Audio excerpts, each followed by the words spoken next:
Hello, hello, my friends. Today is a good day, and I'd imagine you can see why. Right behind me, we are going to talk all about this Ferrari 308 GT4, and I'm not going to do what you think I'm going to do, okay? I'm not going to talk about the history of Ferrari. I'm going to do something a little different. All right, let's do it.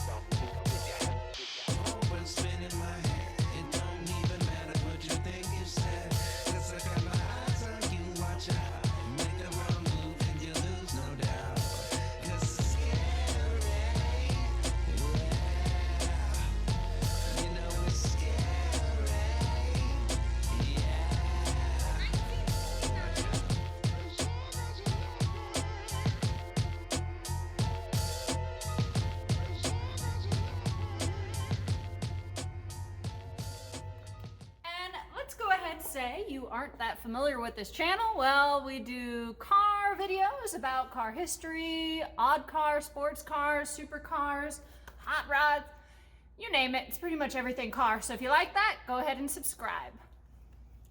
Now I want to give a big thanks to my friend and mentor and massive automobile collector, George Finley, for letting me make a video on this magnificent 308 GT4. Now, interesting thing about George, not only is he a major car guy, but he was also head of marketing for the Apollo GT. Now, if you don't know what the Apollo is, I can't wait to tell you. It was supposed to be the American solution to the 1960s imports and sports cars of the day. And here's a photo of it. And if you want to watch a little video, I got a couple. Just click right there. Well, thank you, George. As always, I appreciate it. Now, did I lie?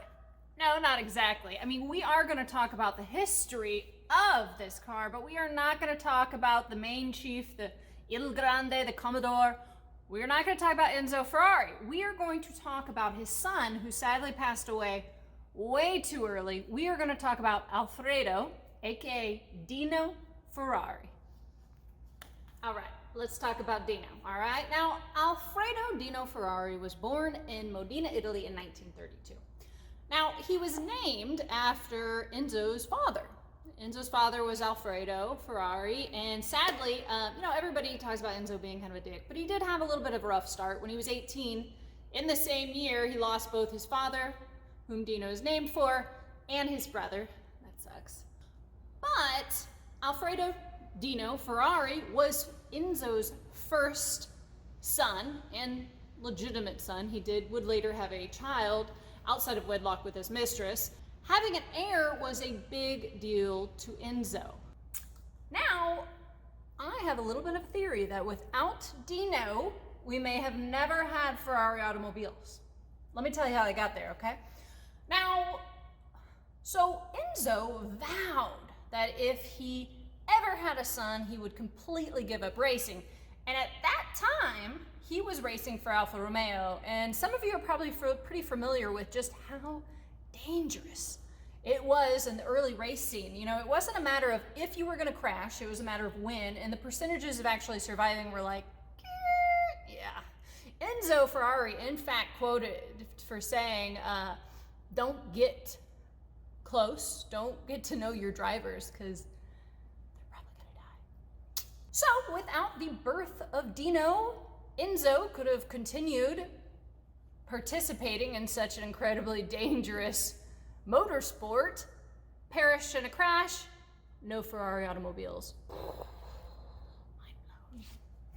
There was no question that Dino was to be the heir of Ferrari. He was going to be the successor. He was going to be the future of Ferrari automobiles, okay?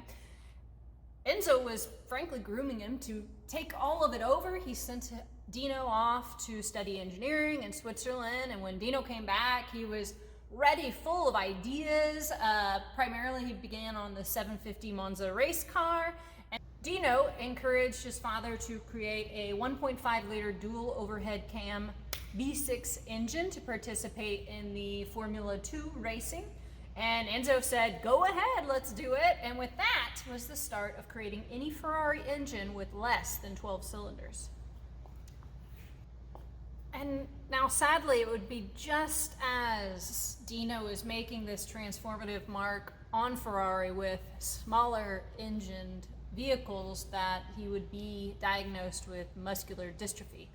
And even through his last days, he would continue his work on the V6 engine with the famed Vittorio Jano until his passing. He died at only 24. It hurts to say that, but you know, it's along the lines of a few other manufacturers' sons that passed away much too early that you're like, golly, I wonder what they would have done if they had not died such an early death. You know, Dino's included on that. Obviously, Jean Bugatti, that sucked, right? So now I'm gonna tell you about how the Dino Marque came about, and then I'm gonna treat myself to a beer, okay? Because it's gonna be a little bit, I'm gonna condense things, all right? Because I don't wanna lose you, and I don't wanna lose myself while I'm talking about it and have another thought pop up and then digress from there. So, 10 years after Dino's passing, Enzo Ferrari wants to dive into the lower cost and smaller engine segment, which was the brainchild and the thought process of Dino, okay? So Ferrari also does not want to have the Ferrari name on anything that has less than 12 cylinders. And the first Dino came out as a V6. Now what you see behind me has a V8. And the Dino Marque would end 3 years before this 1979 Ferrari 308 GT4 came out. All right. Let's go get a beer. Luckily, we're literally right next door to one of my favorite breweries, and let's go. Woo! People are probably like, what is that weird girl doing?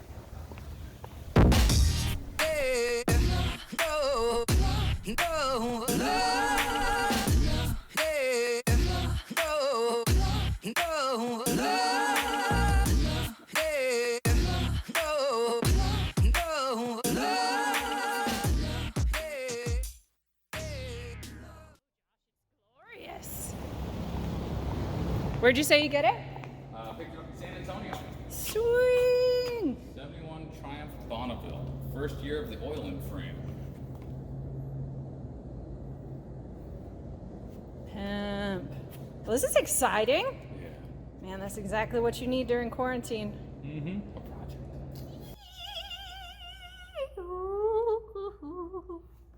God, I love Beer 30. So, thank you, Oasis Brewery, as always, for being so nice and brewing such tasty beer. Also, congratulations to my buddy Josh on getting that Triumph Bonneville. Nothing like a project during quarantine, right? So, let's go ahead and cheers, huh? Now I get why people say I'm annoying.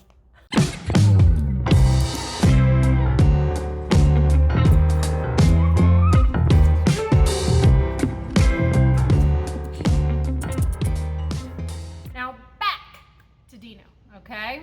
Now out of the stables of Dino, we would see plenty of single-seater race cars, sports race cars, a couple of concepts, prototypes, but where they really started drawing attention was the 206 GT and then the 246 GT and GTS. And let me tell you, I would do some bad things to get my hands on a 246 GT.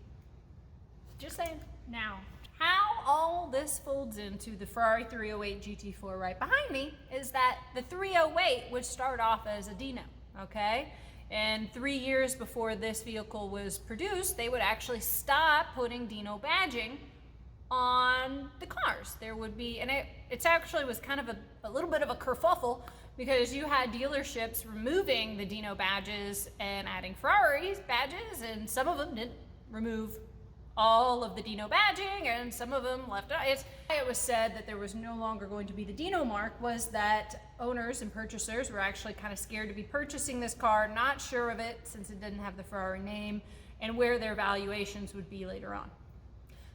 Fun fact though, Dinos are nailing it in values, so a lot of people that lost their Dino badging now put the Dino badging back on. Now, an important thing to remember with the Dino cars is that that was your first Ferrari that had a mid-engine, all right? That's a big deal, okay? It was a mid-engine V6. The 308, it was actually Ferrari's first V8 production car.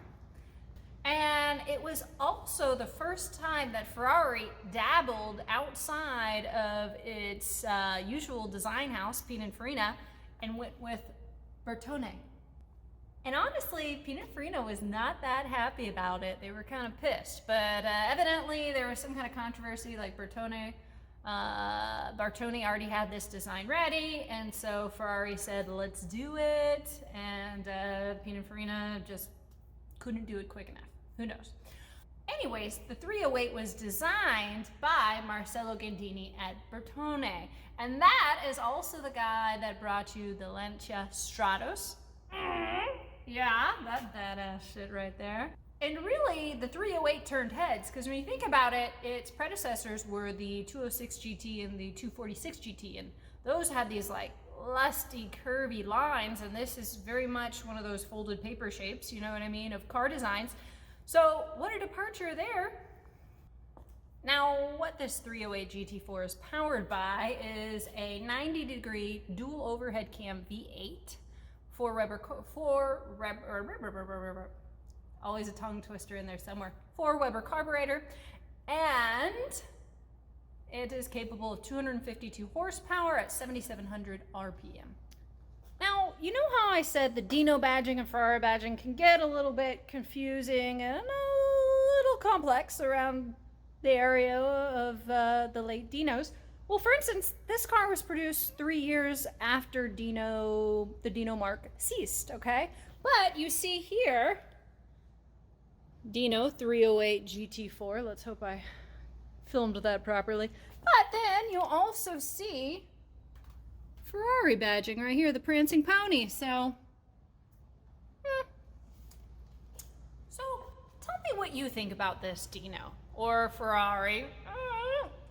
Getting to fight over the internet about that one, but yeah, tell me what you think about this Ferrari 308 GT4, aka Dino, whatever.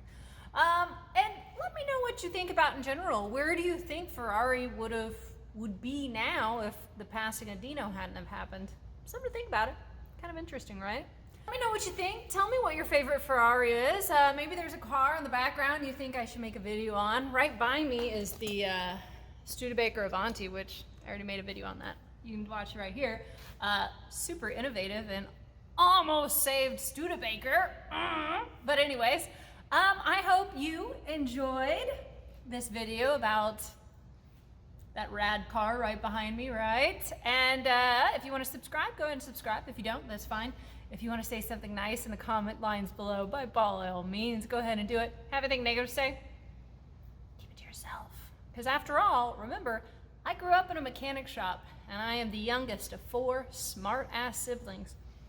There's nothing you can say that I haven't already heard it already. All right, cheers, guys. See you on the next episode of Cars and Beers.